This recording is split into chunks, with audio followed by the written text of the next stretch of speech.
Bonjour à tous, grâce à cette vidéo, vous allez pouvoir compléter la carte mentale du chapitre 7 sur la partie énergie. Alors, on va commencer tout d'abord par l'énergie cinétique. Donc, comme d'habitude, symbole, unité, définition, formule. Donc, l'énergie cinétique, son symbole EC. Vous voyez le C en indice. L'unité, donc c'est une énergie, donc des joules, symbole J majuscule pour Monsieur Joule.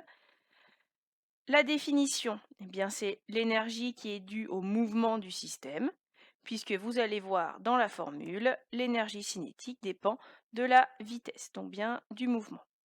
Donc si on regarde un peu plus précisément cette formule, l'énergie cinétique EC qui est en joules, c'est 1/2 fois la masse qui elle s'exprime en kilogrammes fois la vitesse au carré. Attention, la vitesse elle doit être en mètres par seconde. Donc parfois il faudra faire des conversions, tout comme la masse, pour avoir l'énergie cinétique en joules. Ensuite, nous passons à l'énergie potentielle de pesanteur. Son symbole EPP. E pour énergie, P pour potentiel, deuxième P pour pesanteur. Vous verrez qu'il existe plusieurs types d'énergie potentielle, mais on ne verra que l'énergie potentielle de pesanteur dans cette vidéo.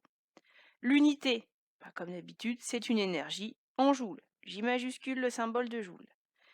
La définition, eh bien, c'est l'énergie qui est liée à la hauteur du système. Comment je vais pouvoir calculer l'énergie potentielle de pesanteur? Avec la formule suivante, l'énergie potentielle, c'est la masse fois l'intensité de pesanteur fois la hauteur. L'énergie potentielle de pesanteur est en joules, M donc la masse en kilogrammes, attention aux conversions, G c'est l'intensité de pesanteur, sur Terre 9,81 newton par kilogramme. Comme dit précédemment, on peut trouver comme unité aussi mètres par seconde au carré, et parfois on arrondit la valeur à 9,8 ou à 10, mais cette valeur vous sera toujours donnée. Et h, c'est la hauteur ou l'altitude de l'objet, et ça doit s'exprimer en mètres. On prendra généralement une énergie potentielle nulle quand on est au sol. Ensuite, eh bien, le lien entre l'énergie cinétique et l'énergie potentielle, c'est l'énergie mécanique de symbole EM. Son unité, toujours des joules. La définition, eh bien, c'est la somme de l'énergie cinétique et des énergies potentielles. Il peut y en avoir plusieurs. Donc la formule EM est égale à l'énergie mécanique est égale à l'énergie cinétique plus la somme des énergies potentielles. On se limitera, nous, à l'énergie potentielle de pesanteur et éventuellement à l'énergie potentielle élastique due à un ressort. Les unités, forcément des joules, puisque c'est une somme. L'énergie mécanique, c'est une somme d'énergie. Regardons maintenant ce qui va se passer pour l'énergie mécanique dans le cas des deux mouvements que vous avez vus en TP. Donc, en l'absence de frottement, qu'est-ce qu'on regarde? Vous avez pu tracer ce type de diagramme sur Lattice. Qu'est-ce qu'on constate pour l'énergie mécanique? Eh bien, on constate qu'elle est constante. Donc, on a conservation de l'énergie mécanique.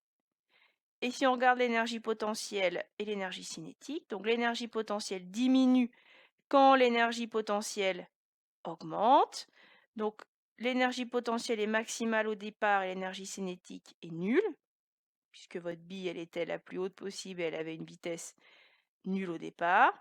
Et à la fin, l'énergie potentielle est à 0 et l'énergie cinétique est maximale.